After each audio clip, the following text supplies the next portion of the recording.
guys, welcome to Padviksha. So நம்ம last videosல பார்த்தீங்கன்னா we have seen what is journal entries and format of journal entry பார்த்திருந்தோம். So format of journal entry நான் வந்து like ledgerல journal எப்படி போடணும்ங்கறதை நான் காட்டியிருந்தேன். I hope you all understood. Next video பார்த்தீங்கன்னா we have steps in journalizing. இந்த steps பார்த்தீங்கன்னா again நான் bookல இருந்து அப்படியே points படிச்சு explain பண்றதை விட I'll teach how the steps works out, எப்படி நம்ம அனலைஸ் பண்ணணும், என்னென்ன ஸ்டெப்ஸ் இருக்குங்கிறத நான் எழுதி again நான் உங்களுக்கு explain பண்ணுறேன். So let us see that now. So yes, இப்போ வந்து பார்த்தீங்கன்னா we are going to see the steps in journal entries. இந்த steps பார்த்தீங்கன்னா we have easy 10 simple steps to do journal. So இந்த easy 10 simple steps எப்படி பண்ணுறது அப்படிங்கிறத நான் எழுதி உங்களுக்கு புரிய வைக்கிறேன். So let us write that now. So we are going to write the steps here.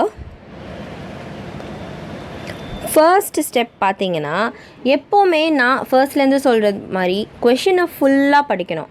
So ஒரு ஜேர்னல் நம்ம போட போகிறோம், போஸ்ட் பண்ண போகிறோன்னா we need to read the question fully. So அதுக்கு ஃபர்ஸ்ட் பார்த்தீங்கன்னா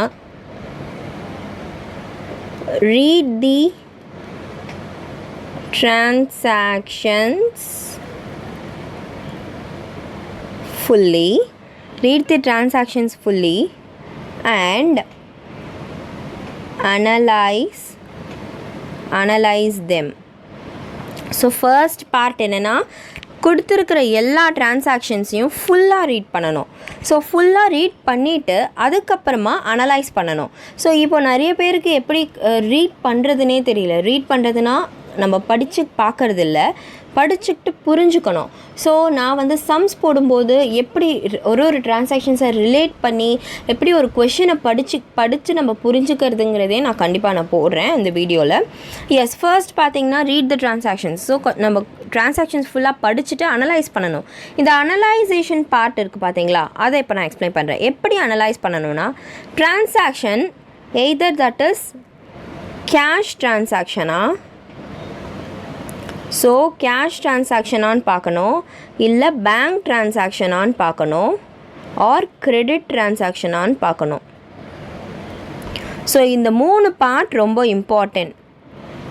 ஸோ ஃபஸ்ட்டு இது கேஷ் ட்ரான்சாக்ஷன்னா பார்த்தா கேஷ் ட்ரான்சாக்ஷன். ஸோ அங்கே நம்ம எப்போவுமே கொஷின் படிக்கும்போது it is better to write that is cash transaction or கேஷுங்கிற வேர்ட் இம்ப்ளிமெண்ட் பண்ணால் இட் இஸ் பெட்டர்.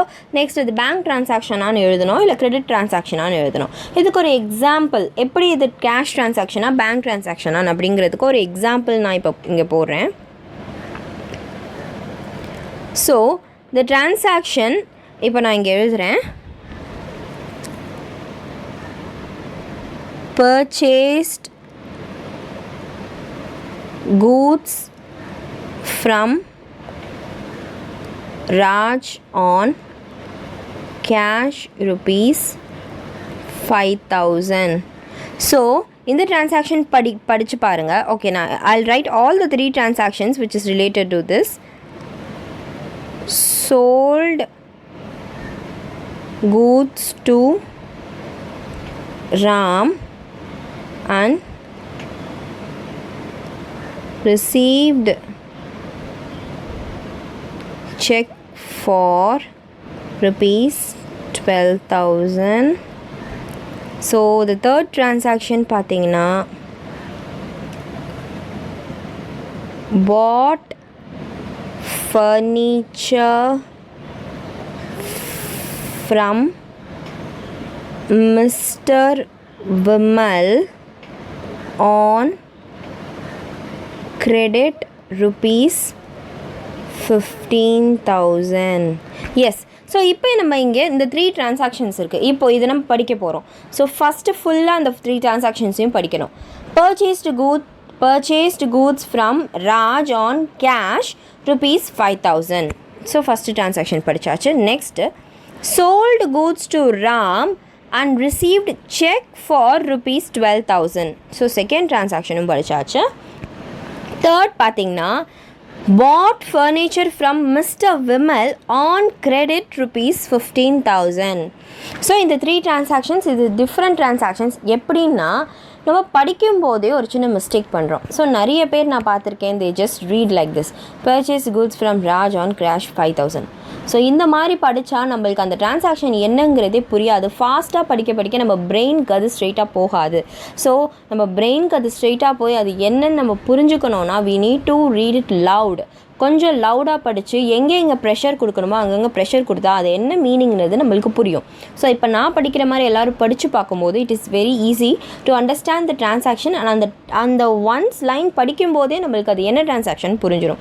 ஸோ இங்கே எப்படி அந்த ப்ரெஷரைசேஷன் கொடுத்து படிக்கணும்னு சொல்கிறேன். purchased goods from Raj on cash. So I am pressuring here, நான் இங்கே தான் அந்த ப்ரெஷர் கொடுக்குறேன். So on cash ₹5,000. அப்போ நம்ம இங்கே என்ன சொல்லிட்டாங்க, ஆன் கேஷுங்கிற வேர்ட் இன்சிஸ்ட் பண்ணிட்டாங்க. அப்போ இது cash transaction. So purchased goods from Raj, இங்கே ஒரு பர்சன் நேம் சொல்லியிருக்காங்க, ஆனால் இங்கே பர்ச்சேசஸ் பண்ணியிருக்காங்க, இங்கே பர்சன் நேம் சொல்லியிருக்காங்க, இங்கே கேஷ் சொல்லிட்டாங்க. ஸோ எய்தர் இந்த கொஷின் கேஷ் கொடுத்துருந்தா அது கேஷ் டிரான்சாக்ஷன், கிரெடிட் கொடுத்துருந்தா அது கிரெடிட் டிரான்சாக்ஷன், இல்லைனா that is related to cheque or bank or net banking, debit card, credit card, எது பேங்க் சம்மந்தப்பட்டது கொடுத்துருந்தாலும் அது பேங்க் டிரான்சாக்ஷன். ஸோ இந்த செகண்ட் டிரான்சாக்ஷன் பார்க்கலாம். Sold goods to Ram and received check for ₹12,000. so received check. So இங்கே cheque கொடுத்துருக்காங்க, 12,000க்கு receive பண்ணதுன்னா சொல்லியிருக்காங்க. ஸோ இங்கே நான் ப்ரெஷர் கொடுத்துருக்கேன். ஸோ இதனால் இது பேங்க் டிரான்சாக்ஷன். ஸோ செக் இல்லை கிரெடிட் கார்டு, டெபிட் கார்டு, இல்லை வந்து நம்ம கேஷ் டெபாசிட் மிஷினில் டெபாசிட் பண்ணியிருக்காங்க. ஸோ அதெல்லாம் நான் I didn't discuss, but I will discuss in journal entries. So இந்த மாதிரி சொல்லியிருந்தா that is bank transaction. So first ஸ்டெப்லேயே இது என்ன டிரான்சாக்ஷன் நம்ம டிசைட் பண்ணிடணும். நெக்ஸ்ட் தேர்ட் டிரான்சாக்ஷன் படிக்கலாம். Bought furniture from mister Vimal on credit ₹5,000. So இங்கே ஆன் கிரெடிட்னு சொல்லியிருக்காங்க. ஸோ இங்கே நான் ப்ரெஷர் கொடுத்துருந்தேன். So this is credit transaction. So this is credit transaction. So this is how we need to study and understand about what is என்ன 3 types of transaction-ங்கிறத இப்படி நம்ம படித்து புரிஞ்சுக்கிட்டா it is easy. So first step என்னென்னா ஃபுல்லாக read பண்ணணும். So நான் again இங்கே டிரான்சாக்ஷன் கொடுக்கும்போது இந்த ஃபுல்லத்தையும் ரீட் பண்ணிவிட்டு அதுக்கப்புறமா ப்ரெஷரைசேஷன் கொடுத்து ரீட் பண்ணுறது ரொம்ப இம்பார்ட்டன்ட். அப்போ தான் அது என்ன டிரான்சாக்ஷன் ஒன்ஸ் படித்தாலே புரிஞ்சிடும். நெக்ஸ்ட் என்ன பண்ணணும், அனலைஸ் பண்ணணும். ஃபஸ்ட்டு ஸ்டெப்லேயே 2 விஷயம் ஃபுல்லாக படிக்கணும், அதுக்கப்புறம் அனலைஸ் பண்ணணும். இந்த அனலைஸ் பண்ணும்போது அது கேஷ் டிரான்சாக்ஷனாக, பேங்க் டிரான்சாக்ஷனாக, இல்லை கிரெடிட் டிரான்சாக்ஷனாங்கிறது ரொம்ப இம்பார்ட்டன்ட். அதை நம்ம ஃபர்ஸ்டே அனலைசேஷன் எழுதிடணும். ஸோ ஃபஸ்ட்டு நம்ம ப்ராக்டிஸ் பண்ணும்போதே அது என்ன டிரான்சாக்ஷன் ப்ராக்டிஸ் பண்ணும்போது எழுதணும்னா போக எழுதாமலே நம்மளுக்கு அந்த டிரான்சாக்ஷன்ஸ் புரிஞ்சிடும். ஸோ த ஃபர்ஸ்ட் ஸ்டெப் நம்ம பார்த்துட்டோம். Let us move to the second step now. So second step பார்த்தீங்கன்னா identify the accounts involved. So இந்த ஸ்டெப் என்ன அர்த்தம்னா identify the accounts involved. So இதுக்கும் இந்த அபவ் எக்ஸாம்பிள் வச்சு நான் சொல்கிறேன். So let me erase the extra things in this. So இப்போ நம்ம இது cash transaction, bank transaction, credit transaction analyse பண்ணிட்டோம். நெக்ஸ்ட் ஸ்டெப்பில் என்னென்ன அக்கௌண்ட்ஸ் இன்வால்வ் ஆகியிருக்குன்றதை நம்ம ப்ராக்டிஸ் பண்ணணும். ஸோ என்னென்ன அக்கௌண்ட்ஸ் இன்வால்வ் ஆகிருக்குன்னு அனலைஸ் பண்ணி ஐடென்டிஃபை பண்ணுறதுல ஃபஸ்ட்டு டிரான்சாக்ஷன் எடுத்துக்கலாம். Purchased goods from Raj on cash. So இங்கே எதெல்லாம் அக்கௌண்டிங் இம்பார்ட்டன்ட் இன்ஃபர்மேஷன்ஸ் பார்த்தீங்கன்னா பர்ச்சேசஸ் பண்ணியிருக்காங்க. ஸோ இது நெக்ஸ்ட்டு கூட்ஸை பர்ச்சேசஸ் பண்ணியிருக்காங்க. இது ராஜ் கிட்டேருந்து பர்ச்சேசஸ் பண்ணியிருக்காங்க. கேஷ் டிரான்சாக்ஷன்ஸ்னு சொல்லிட்டோம். ஸோ ரொம்ப முக்கியமாக நம்ம பார்க்க வேண்டியது, இப்போ நம்ம அதை cash transaction, bank transaction, credit transaction analyse பண்ணிட்டா கேஷ் அண்ட் பேங்க் டிரான்சாக்ஷன் வரும்போது அங்கே கண்டிப்பாக cash account and bank account வரும். So I will write what the step is when it is cash or bank transaction, when it is cash or bank transaction, cash account or bank account must come for the entry. So என்ன சொல்லியிருக்கேன்னா நான் இங்கே once அது cash transaction and bank ட்ரான்சாக்ஷன்னு analyse பண்ணி முடிவு பண்ணிட்டோன்னா cash account இல்லை பேங்க் அக்கௌண்ட், அது கேஷ் ட்ரான்சாக்ஷன்னா கேஷ் அக்கௌண்ட் வரும், பேங்க் ட்ரான்சாக்ஷன்னா பேங்க் அக்கௌண்ட் வரும், இல்லை ரெண்டுமே இன்வால்வ் ஆச்சுன்னா ரெண்டு அக்கௌண்ட்டும் வரும், ரெண்டுமே கண்டிப்பாக அதை நம்ம ஜேர்னல் என்ட்ரியில் போஸ்ட் பண்ணணும். ஸோ நம்ம இங்கே இப்போ இதை வந்து கேஷ் ட்ரான்சாக்ஷன் முடிவு பண்ணிட்டோம், அப்போ நம்மளுக்கு கண்டிப்பாக கேஷ் அக்கௌண்ட் ஒன்று வரும். நெக்ஸ்ட்டு என்ன ட்ரான்சாக்ஷன் எப்படி அனலைஸ் பண்ணலாம் அப்படிங்கிறத நான் சொல்கிறேன். ஸோ நம்ம ஒன்ஸ் கற்றுக்கிட்டு அதுக்கப்புறமா படிக்கும்போது ஈஸியாக இருக்கும். So purchased goods from Raj on cash. So cash transaction முடிவு பண்ணிட்டோம், எஸ். ஸோ அப்போ இங்கே கண்டிப்பாக ஃபஸ்ட்டு ட்ரான்சாக்ஷனுக்கு கேஷ் அக்கௌண்ட் வரும். ஸோ A/Cன்னு போடணும். நெக்ஸ்ட்டு என்ன ட்ரான்சாக்ஷன்னா இங்கே பர்ச்சேசஸ் பண்ணியிருக்காங்க, கூட்ஸை பர்ச்சேசஸ் பண்ணியிருக்காங்க. ஸோ நம்ம ஆல்ரெடி பார்த்துருக்கோம் அக்கௌண்டிங் ஈக்குவேஷன் படி, அக்கௌண்டிங் ஈக்குவேஷன் அப்ரோச் படி கூட்ஸ் வந்தாலே that is related to stock. But இது ட்ரெடிஷ்னல் அப்ரோச் படி கூட்ஸ் வந்தாலே that is related either to purchases பண்ணியிருந்தா பர்ச்சேசஸ் அக்கௌண்ட், சேல்ஸ் பண்ணியிருந்தா சேல்ஸ் அக்கௌண்ட். ஏன் ஸ்டாக் இங்கே வராதுன்னா ஓப்பனிங் என்ட்ரியை தான் நம்ம ஸ்டாக்குன்னு சொல்லுவோம். ஸோ அது என்னங்கிறத இப்போ நான் சொல்கிறேன்.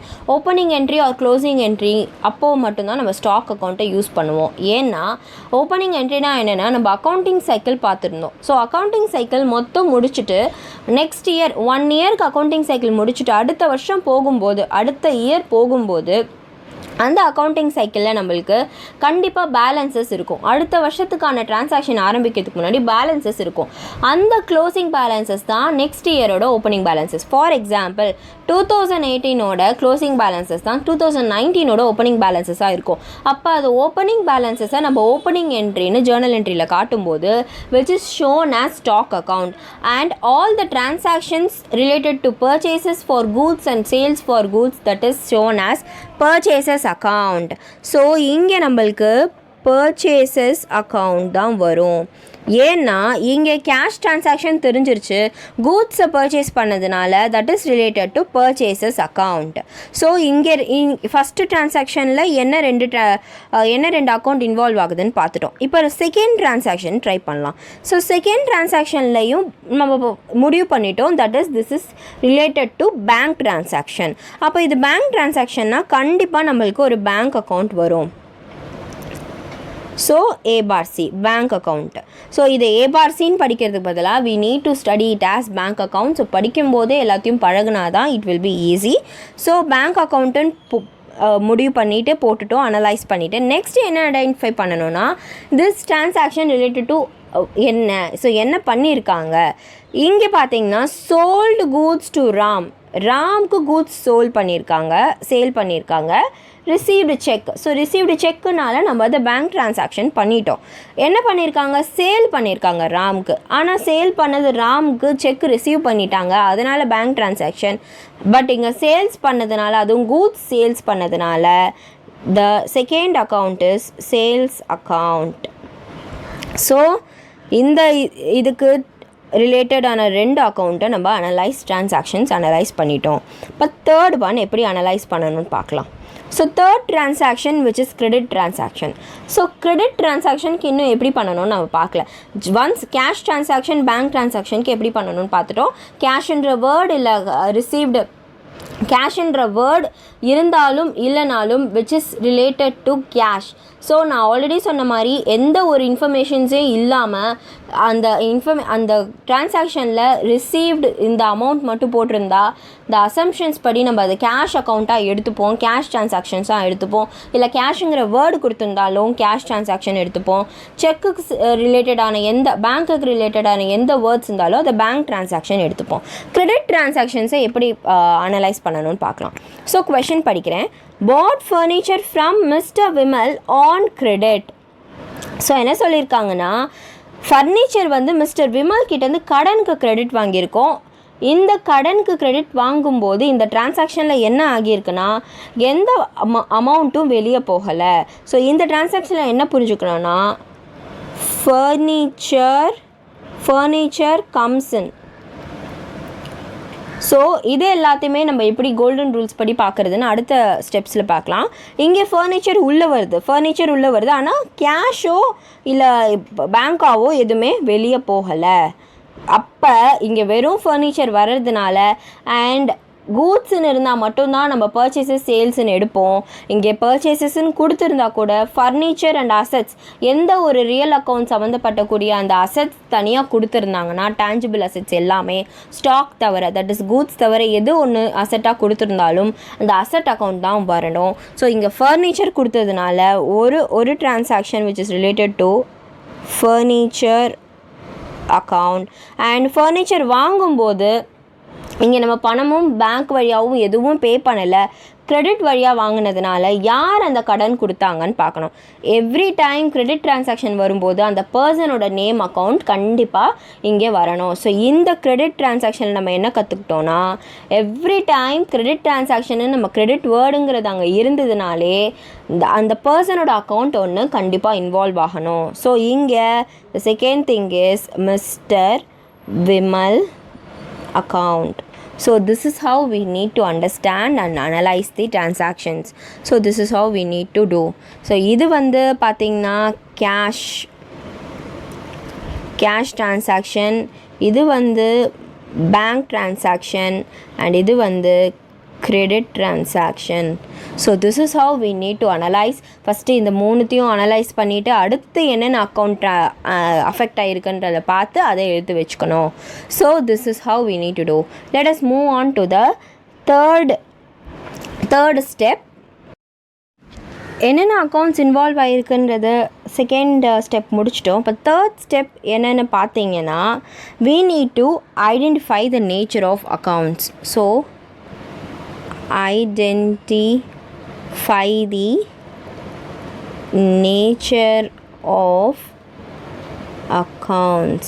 ஸோ நேச்சர் ஆஃப் அக்கௌண்ட்ஸை எதை குறிப்பிடுது? நம்ம ஃபஸ்ட்டு என்னென்ன அக்கௌண்ட்ஸை கண்டுபிடிச்சிருக்கோன்றதை பார்த்துட்டோம். நேச்சர் ஆஃப் அக்கௌண்ட்ஸ் எதை குறிப்பிடுதுன்னா the 3 types of accounts we have seen, that is personal account, second one real account, third one nominal account. So types of அக்கௌண்ட்ஸில் நம்ம பார்த்துருந்தோம் பர்சனல் அக்கௌண்ட், இம்பர்சனல் அக்கௌண்ட். அந்த பர்சனல் அண்ட் இம்பர்சனலில் வந்த இந்த 3 accounts தான் personal account, real account and nominal account. So இது எல்லாமே கோல்டன் ரூல் சம்மந்தப்பட்டது. Golden rule. ஸோ நம்மளுக்கு ஃபர்ஸ்ட் இம்பார்ட்டண்ட் ஒர்க்கே இந்த கோல்டன் ரூல் சம்மந்தப்பட்ட ஒர்க் தான்.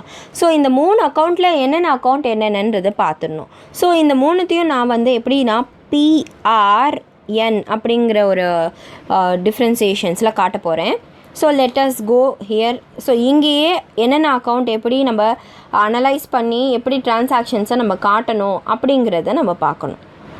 So we have the different types of accounts: cash account, purchase account, bank account, sales account, furniture account, Mr. Vimal account. So இந்த 6ஐயும் எப்படி நம்ம we need to analyze அப்படிங்கிறத பார்க்கணும். So personal அக்கௌண்ட்னா என்ன, real அக்கௌண்ட்னா என்ன and nominal அக்கௌண்ட்னா என்னங்கிறத நான் last வீடியோஸ்லேயே post பண்ணிட்டேன். ஸோ இப்போ இந்த personal account and real account, nominal account சின்ன ஜிஸ்ட் கொடுத்துட்றேன். So personal account which is related to, I'll write here then you can understand easily. Personal account which is related to person and organization. Real account which is related to assets, that is tangible and intangible. Nominal account related to debits, expenses, losses, incomes and gains. So nominal அக்கௌண்ட்டுக்கு 4 வரும், real account எல்லா types of அசட்ஸும் வரும், and personal அக்கௌண்ட்டில் persons ரிலேட்டடும் organisation ரிலேட்டடும். இப்போ நம்ம இதை அந்த பேசிஸில் எப்படி அனலைஸ் பண்ணுறதுன்னு பார்க்கலாம், எப்படி நம்ம ஐடென்டிஃபை பண்ணலான்னு பார்க்கலாம். ஸோ ஃபஸ்ட்டு வந்து கொடுத்துருக்காங்க கேஷ் அக்கௌண்ட் பார்த்துட்ருக்கோம். ஸோ கேஷ் அக்கௌண்ட் என்ன type of account? Personal, real, நாமினலில். ஸோ ஃபஸ்ட்டு என்ன அனலைஸ் பண்ணணும்னா கேஷ் வந்து அசெட். ஸோ ஃபஸ்ட்டு நம்ம இதில் எதெல்லாம் அசட்டுங்கிறத குறிப்பிடணும். ஸோ கேஷ் வந்து அசட்டும் போது கேஷ் வந்து எந்த type of asset? So cash asset tangible or intangible? So கேஷை வந்து tangible, இப்போ tangible intangible ரெண்டுமே ரியலில் வரும். கேஷ் அசட்டுன்னு பார்த்துட்டோம். அப்போ this is related to real account. So this is related to real account. Next பார்த்தீங்கன்னா பர்ச்சேசஸ். ஸோ நம்ம ஆல்ரெடி பர்ச்சேசஸ் சேல்ஸ் ரெண்டுமே என்னென்னு பார்த்துட்டோம். ஸோ பர்ச்சேசஸ் சேல்ஸ் ரெண்டுமே கம்பெனிக்கு இன்கம்ஸ் அண்ட் எக்ஸ்பென்சஸை கொடுக்கக்கூடியது. நம்ம பர்ச்சேஸ் பண்ணும்போது நம்மளுக்கு செலவாகும், நம்ம சேல்ஸ் பண்ணும்போது நம்மளுக்கு ரெவென்யூ கிடைக்கும். அப்போ பர்ச்சேசஸ் பண்ணால் that is related to expenses. அப்போ expenses always related to nominal account. So இது வந்து nominal account. So this is how we need to analyze. Next, bank. நம்ம bank already பார்த்துருக்கோம். bank which is related to as a organization or a person bank. So ஒரு பர்சனோட பேங்காகவும் இருக்கலாம், ஒரு ஆர்கனைசேஷனாகவும் இருக்கலாம். அது ரெண்டுமே பர்சனல் அக்கௌண்ட் சம்மந்தப்பட்டது. So which is personal account. Next sales. So already சொன்னேன் பர்ச்சேசஸ் அண்ட் சேல்ஸ் ரெண்டுமே நாமினல் அக்கௌண்ட். பிகாஸ் சேல்ஸ் பண்ணும்போது இன்கம் கிடைக்கும், பர்ச்சேசஸ் பண்ணும்போது எக்ஸ்பென்சஸ் ஆகும். So sales which is nominal account. Next furniture. So again furniture என்னென்னா கம்பெனிக்கு ஃபர்னிச்சர் வந்து அசெட். அப்போது இது we can touch and feel asset. அப்போது இது tangible அசெட்னா real account. So this is how we need to understand. Next, Mr. Vimal. So Mr. Vimalங்கிறது person. So Mr. Vimal person na which is totally related to personal account. So this is how we need to analyze all the transactions. இது ஒரு வாட்டியும் நம்ம எழுதிட்டு பண்ணணுங்கிற அவசியம் இல்லை. ஒரு 2 to 3 சம்ஸ்க்கு try பண்ணால் நம்மளுக்கு we can analyze like this. So இந்த மாதிரி நம்ம தேர்ட் சம்க்கு வரும்போதே நம்மளால் இந்த மாதிரி அனலைஸ் பண்ணி போடாமலே அனலைஸ் பண்ணி பண்ணிடலாம். ஸோ நம்ம இப்போ என்னென்ன அக்கௌண்ட்ஸ்னு ஐடென்டிஃபை பண்ணிட்டோம். Identify the nature of account. ஒன்று என்ன நேச்சர் ஆஃப் அக்கௌண்ட் ஐடென்டிஃபை பண்ணிட்டோம். நெக்ஸ்ட்டு இந்த ஐடென்டிஃபை பண்ண நேச்சர் ஆஃப் அக்கௌண்ட்ஸோட கோல்டன் ரூல்ஸ் என்னன்னு பார்க்கணும். ஸோ நம்ம ஆல்ரெடி கோல்டன் ரூல்ஸ் பார்த்துட்டோம். ஸோ ஃபோர்த் ஸ்டெப் இஸ்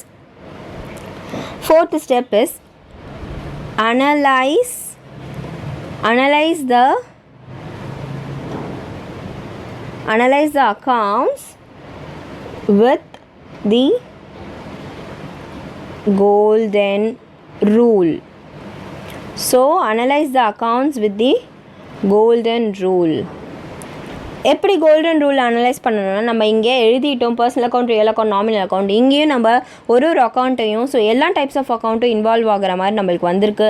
அப்போது personal account, real account, nominal account படி கேஷ் அக்கௌண்ட் ஒரு அக்கௌண்ட்டும் என்ன சம்மந்தப்பட்டு எப்படி டெபிட்டா கிரெடிட்டான்னு பார்க்கணும். So first I write the golden rule because it must be written every time. நான் ஆல்ரெடி சொன்ன மாதிரி நான் ஒரு குட் அட்வைஸ் கொடுத்துருந்தேன்.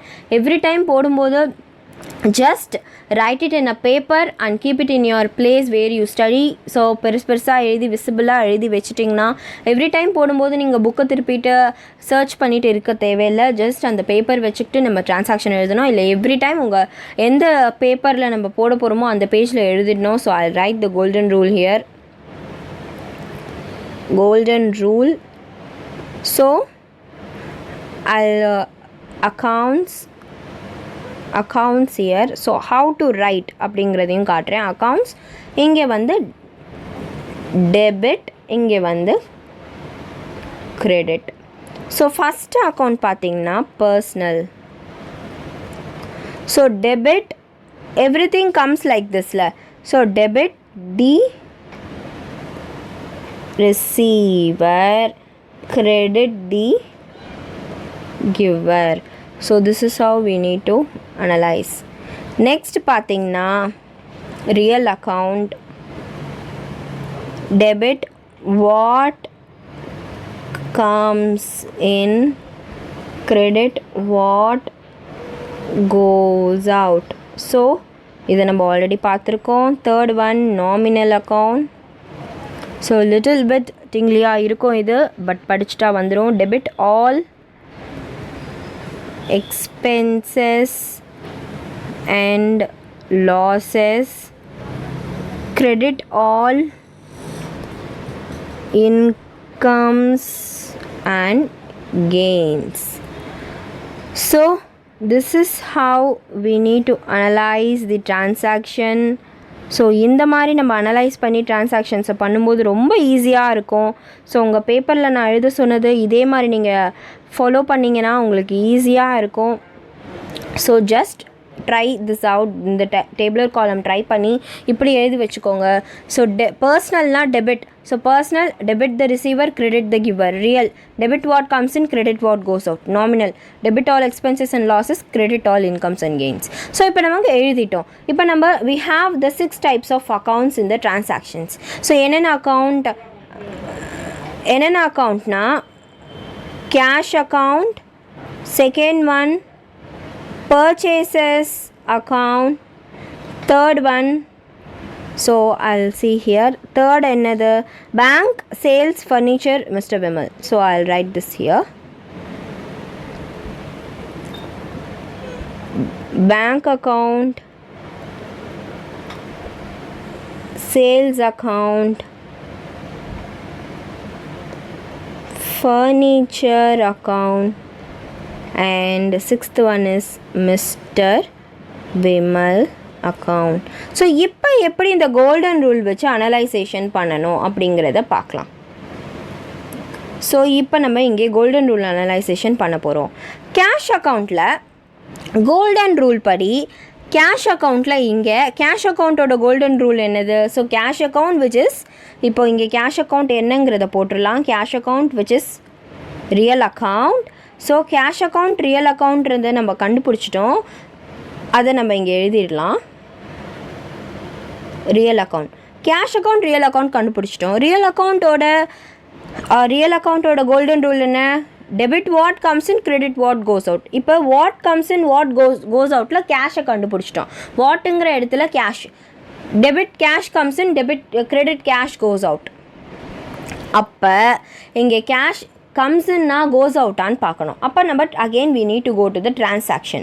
டிரான்சாக்ஷனில் என்ன இருக்குது? பர்ச்சேசஸ் பண்ணியிருக்கோம். அப்போ பர்ச்சேசஸ் பண்ணால் எப்போவுமே கேஷ் வெளியே தான் போகும். அப்போ பர்ச்சேசஸில் கேஷ் வெளில போகும்போது கிரெடிட் வாட் கோஸ் அவுட்டுங்கிறது படி கேஷ் அக்கௌண்ட்டை கிரெடிட் பண்ணணும். So this is how we need to analyze. Again purchases பண்ணி பார்க்கலாம். Purchases நம்ம ஆல்ரெடி சொல்லிட்டோம், which is related to expenses. அப்போது இது nominal account. So nominal account படி என்ன golden rule? Debit all expenses and losses, credit all incomes and gains. All expenses and losses, all incomes and gains கொடுத்துட்டாங்க. Debit and credit சொல்லிட்டோம். Purchases நம்மளுக்கு லாஸஸா இன்கம்ஸாக கெயின்ஸாக பார்க்கும்போது நம்ம purchases already பார்த்தோம். கம்பெனியில் purchase பண்ணும்போது நம்மளுக்கு செலவு தான் நடக்கும். அப்போ எக்ஸ்பென்சஸ். அப்போ டெபிட் ஆல் எக்ஸ்பென்சஸ் அண்ட் லாஸஸில் டெபிட் தி பர்ச்சேசஸ்ன்ற அர்த்தம். அப்போ டெபிட் ஆகணும். ஸோ இப்போ ஒரே டிரான்சாக்ஷன் சம்மந்தப்பட்ட 2 விஷயத்த கண்டுபிடிச்சிட்டோம்.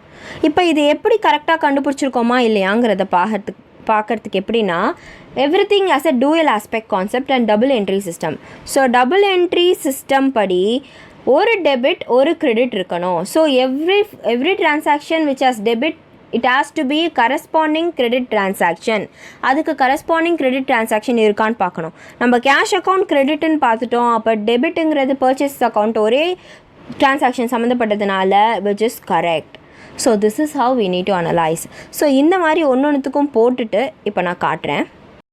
ஸோ இங்கே நான் மற்ற 2 டிரான்சாக்ஷனுக்கும் போட்டுட்டேன். எப்படி இதை போட்டேன், எப்படி நம்ம வந்துச்சுன்னு பார்க்கலாம். ஸோ ஃபஸ்ட்டு நம்ம எப்படி பண்ணணும் எப்படின்றத பார்த்துட்டோம். செகண்ட் டிரான்சாக்ஷன் என்ன இருந்ததுன்னா sold goods to Ram. So I'll go to that. Sold goods to Ram and received a check for 12,000. So இது பேங்க் டிரான்சாக்ஷன்னு கண்டுபிடிச்சிட்டோம். So bank account and sales account பார்த்துட்டோம். என்னென்ன டைப்ஸ் ஆஃப் அக்கௌண்ட்ஸ்ன்னு பார்த்துட்டோம். Personal and nominal. அப்போ personal and nominal படி first bank account personal account. அப்போ பர்சனல் அக்கௌண்ட்டோட கோல்டன் ரூல் படிக்கலாம். Personal account debit the receiver, credit the giver. So personal அக்கௌண்ட்டோட கோல்டன் ரூல் படி யார் ரிசீவரோ அவங்கள டெபிட் பண்ணணும், யார் கிவ்வரோ அவங்கள கிரெடிட் பண்ணணும். அப்போ நம்ம பர்சனல் அக்கௌண்ட் பேங்க் அக்கௌண்ட் போட்டுட்டோம். நம்ம இங்கே சேல்ஸ் பண்ணியிருக்கோம். சேல்ஸ் பண்ணால் எப்போவுமே ரிட்டர்ன் பேக்காக நம்ம கூட்ஸை சேல் பண்ணும்போது ரிட்டர்னாக நம்மளுக்கு ரெவென்யூ கிடைக்கும். அப்போ நம்ம தான் இங்கே ரிசீவர். அப்போ bank account is the receiver. அதுக்குப்படி டெபிட் பண்ணணும். அண்ட் நெக்ஸ்ட் சேல்ஸ் அக்கௌண்ட் நம்ம நாமினல் பார்த்தோம். ஏன்னா which is related to incomes. ஏன்னா சேல்ஸ் பண்ணும்போது திரும்ப நம்மளுக்கு இன்கம் கிடைக்கும் கம்பெனிக்கு. அப்போ சேல்ஸ் நாமினல் அக்கௌண்ட்ன்றதை பார்த்துட்டோம். நாமினல் அக்கௌண்ட்டோட கோல்டன் ரூல் படி debit all expenses and losses, credit all incomes and gains. And நம்ம ஆல்ரெடி பார்த்துட்டோம் sales account which is related to incomes, so credit all incomes and gains. அப்போ இங்கே credit. So again debit and credit வந்துடுச்சு, correct ஆகிடுச்சு. So third transaction படி பார்த்தோன்னா furniture account, Vimal account. Furniture account real account பார்த்துட்டோம். Vimal account personal account பார்த்துட்டோம். Real account படி என்ன கோல்டன் ரூல்னா, we have golden rule, debit what comes in, credit what goes out. அப்போ டெபிட் வாட்ங்கிற இடத்துல தான் என்ன வருதோ அதை போட்டுக்கணும். ஸோ ஃபர்னிச்சர் இங்கே வருது. So debit furniture comes in, credit furniture comes in, goes அவுட்டுங்கிற இடத்துல இங்கே ஃபர்னிச்சர் நம்மளுக்கு உள்ளே தான் வருது. ஏன்னா கடனில் விமல் கிட்டேருந்து நம்ம வாங்கியிருக்கோம். அப்போது ஃபர்னிச்சர் கம்ஸ் இன் டெபிட் ஆகும். அண்ட் விமல் அக்கௌண்ட் பார்த்தீங்கன்னா பர்சனல் அக்கௌண்ட் படி debit the receiver, credit the giver. So debit the receiver, credit the giver இடத்துல இங்கே கடனுக்கு நம்ம கூட்ஸ் ஃபர்னிச்சரை கொடுக்கறது பார்த்திங்கன்னா விமல் தான். அப்போது credit the giver படி credit பண்ணுறோம். So this is how we need to analyze the transactions. So next இப்போ நம்ம டெபிட் அண்ட் கிரெடிட் அண்ட் என்னன்னு பார்த்துட்டோம். ரியல் அக்கௌண்ட் படி கோல்டன் ரூல்ஸ் படி எல்லாமே பண்ணிட்டோம். ஸோ இந்த டிரான்சாக்ஷனோட ஹெட்டிங் கொஞ்சம் சேஞ்ச் ஆகும். Analyse the accounts with the golden rule and write debit and credit. So analyse பண்ணி டெபிட்டா கிரெடிட்டாங்கிறதையும் நம்ம இப்போ இங்கே எழுதிட்டோம். ஸோ எந்தெந்த அக்கௌண்ட் எங்கே வரணும் டெபிட்டா கிரெடிட்டான்னு எழுதிட்டோம். And everything comes in equal. So double entry system படி எல்லாத்தையுமே கரஸ்பாண்டிங் டிரான்சாக்ஷன்ஸ் இருக்குது. இப்போது let us move to the fifth step, that is நம்ம போட்டிருக்கிறத ஜேர்னல் என்ட்ரிஸில் போடணும். ஸோ நம்ம இங்கே அனலைஸ் பண்ணி வச்சுருக்கிற இந்த கிரெடிட் அண்ட் டெபிட் ட்ரான்சாக்ஷன்ஸை ஜேர்னல் என்ட்ரிஸில் போஸ்ட் பண்ணணும். So the fifth thing is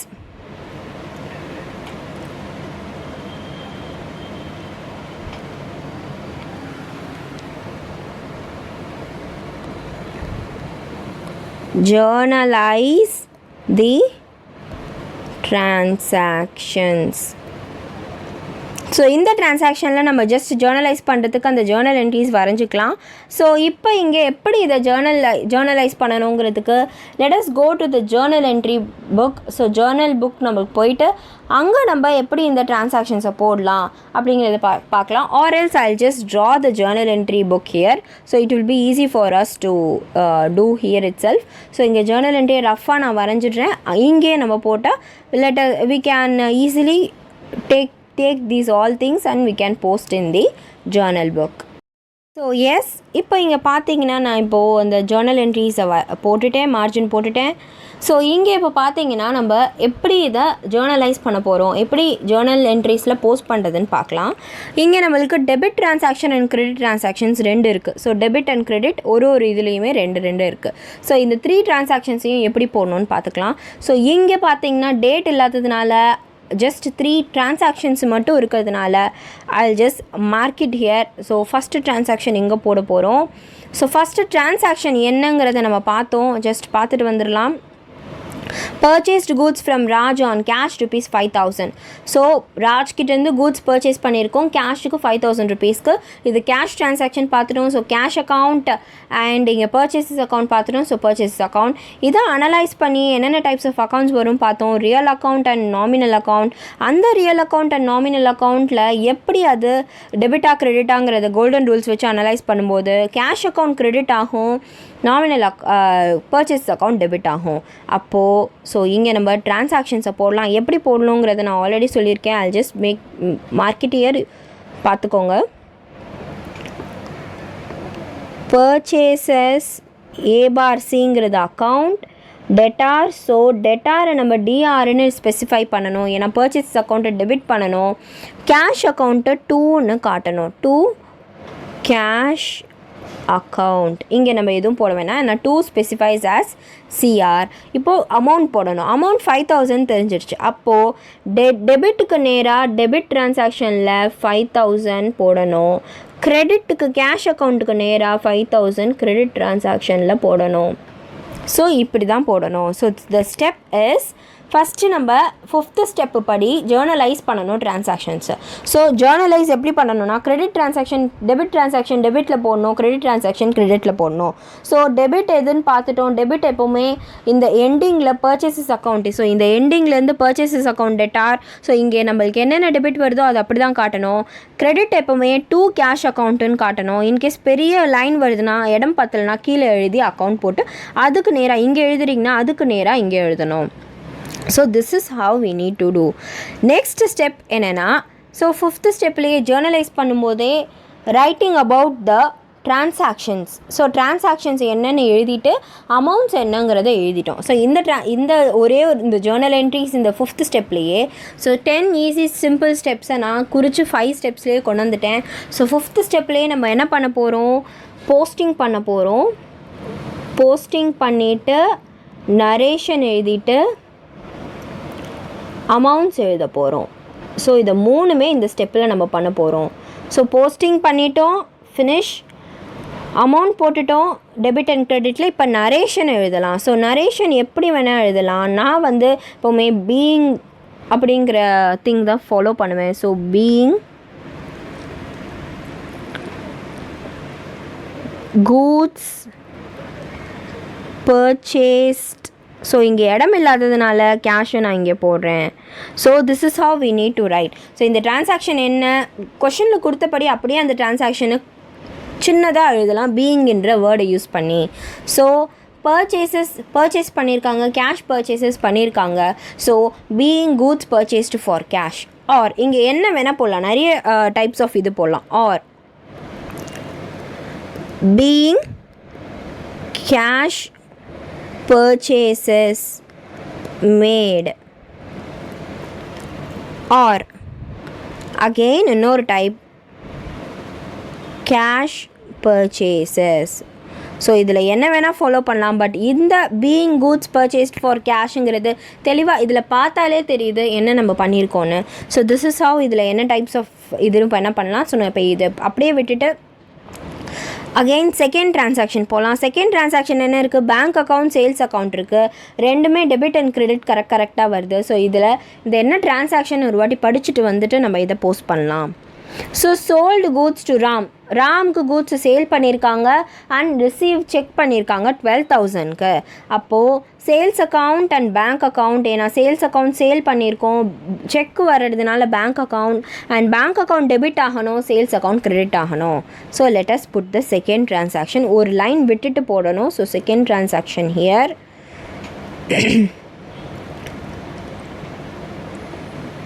bank account debtor to sales account நேராக போட போகிறோம். ஸோ டெபிட்டுக்கு நேராக போட போகிறோம், பேங்க் அக்கௌண்ட்டுக்கு நேராக 12,000, கிரெடிட்டுக்கு நேராக 12,000. ஸோ நேராக போட்டுட்டோமான்னு பார்த்துட்டு நரேஷன் எழுதணும். ஸோ நரேஷன் அதே மாதிரி சிம்பிளாக being goods sold for check. or இங்கேயும் or கொடுத்து being goods sold and received check. So இந்த மாதிரி 2 டைப்பாகவும் எழுதலாம்.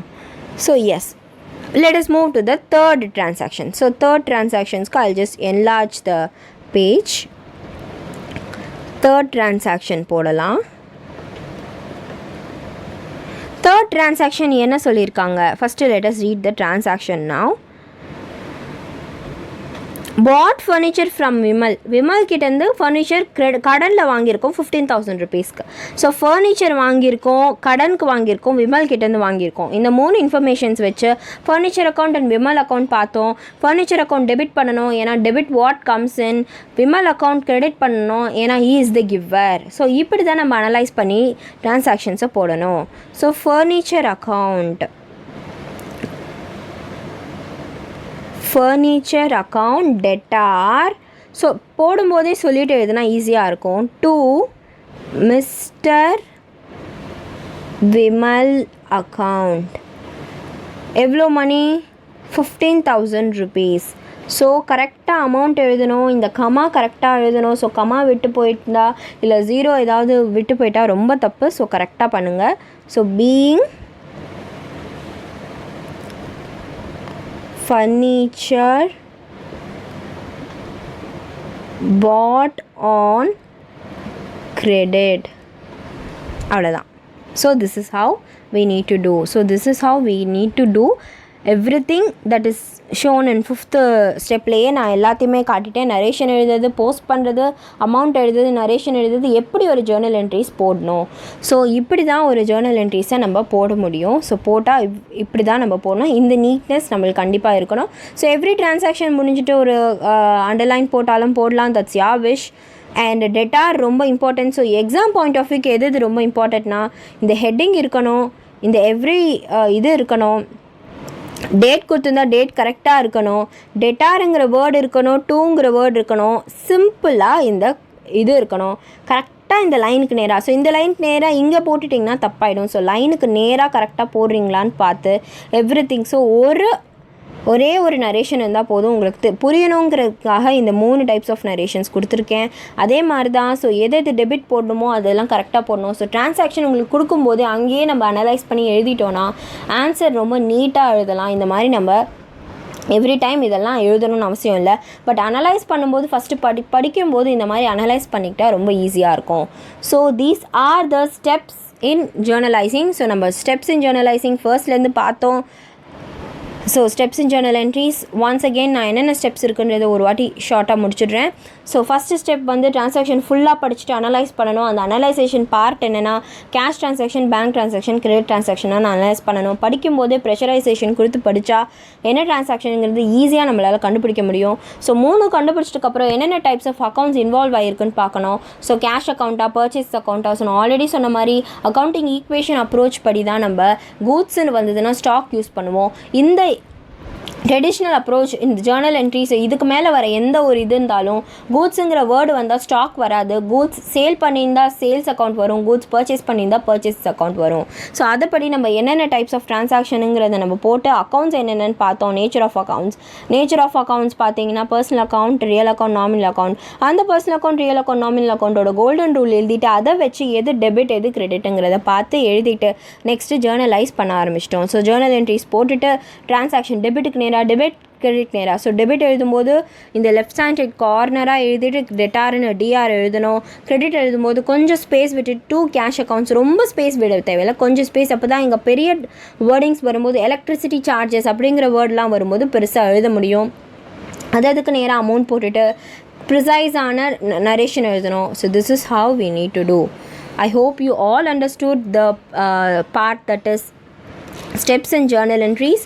ஸோ இந்த ஸ்டெப்ஸ் பார்த்திங்கன்னா ரொம்ப ஈஸி ஸ்டெப்ஸ். ஸோ இங்கே நான் வந்து 10ன்னு கொடுத்துருந்தேன். I'll just mark it here. 5 steps தான் நம்ம பார்த்துருக்கோம். ஏன்னா எல்லாத்தையும் சுருக்கி 5 ஸ்டெப்ஸ்லேயே எப்படி நம்ம ஈஸியாக போடுறதுன்னு பார்த்துட்டோம்.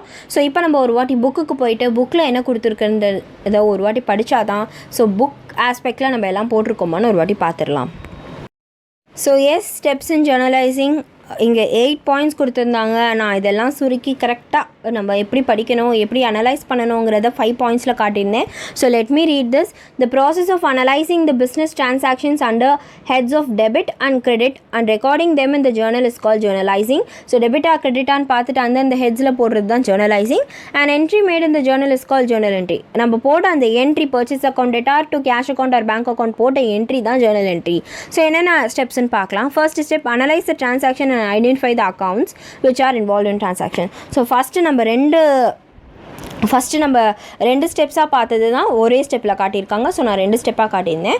Classify. So second one, classify the above accounts under personal account, real account, nominal account. So பர்சனலாக, ரியலாக, நாமினலான்றதை நம்ம அனலைஸ் பண்ணணும். ஸோ அதுதான் நான் நேச்சர் ஆஃப் அக்கௌண்ட்ஸ்னு இங்கே குறிப்பிட்டிருந்தேன். ஸோ நேச்சருங்கிறது தான் நம்ம சொல்லுவோம் அதை. நெக்ஸ்ட் தேர்ட் ஒன் வந்து apply the rules of debit and credit. So rules of debit and credit golden rules படி அப்ளை பண்ணணும். நெக்ஸ்ட் டபுள் என்ட்ரி சிஸ்டம் படி கரெக்டாக டெபிட் கிரெடிட் ரெண்டுமே வந்திருக்கான்றதை பார்க்கணும். அண்ட் நெக்ஸ்ட் வந்து record the transaction, date of the transaction போடணும். Next வந்து enter the name. So debited ஆனதை டெபிட் காலமில் டிஆர் காட்டணும், கிரெடிட் ஆனதை 2ன்னு காட்டி கிரெடிட்டில் போடணும். அதுக்கு நேராக அந்த அமௌண்ட் டெபிட் ஆன அமௌண்ட்டை டெபிட்டில் காட்டணும், கிரெடிட் ஆன அமௌண்ட்டில் கிரெடிட்டில் காட்டி நரேஷனுக்கு ப்ரிசைஸாக எழுதிட்டா journal entries is over. So பார்க்குறதுக்கு ரொம்ப பெருசாக இருந்த மாதிரி இருக்கும். பட் இந்த மாதிரி நம்ம ஃபாலோ பண்ணும்போது நான் கொடுத்த இந்த இதை ஃபாலோ பண்ணும்போது ரொம்ப ஈஸியாக இருக்கும். ஸோ நான் அந்த எழுதின அந்த ஃபுல் டிரான்சாக்ஷனை வேணும்னா நான் just I post in website today. So நான் வெப்சைட்டில் போட்டுட்டு அந்த வீடியோவுக்கு கீழே லிங்க் கொடுக்குறேன். ஸோ நான் எழுதியிருந்த அப்படியே நான் வெப்சைட்டில் போடுறேன். I hope you will understand when that is posted. Yes, உங்களுக்கு வேணும்னா நீங்கள் அதை நோட் பண்ணிக்கிட்டு அப்படி அனலைசேஷன் பண்ணி பழகிட்டிங்கன்னா அதுக்கப்புறமா ஈஸியாக நம்ம படிக்காமலே எப்படி டிரான்சாக்ஷன்ஸ் பண்ணுறதுன்னு பார்க்கலாம். அண்ட் எப்படி ஒரு கொஷினை படிக்கணும், லிங்க்கோடு படிக்கணும் அப்படிங்கிறதெல்லாம் நெக்ஸ்ட் வீடியோஸில் போஸ்ட் பண்ணுறேன். நெக்ஸ்ட்டு ரொம்ப இம்பார்ட்டன்ட் டாபிக் பார்த்தீங்கன்னா types of journal entry. So இந்த வீடியோவை நெக்ஸ்ட் வீடியோஸில் போஸ்ட் பண்ணுறேன். அன்டில் தென், பாய்.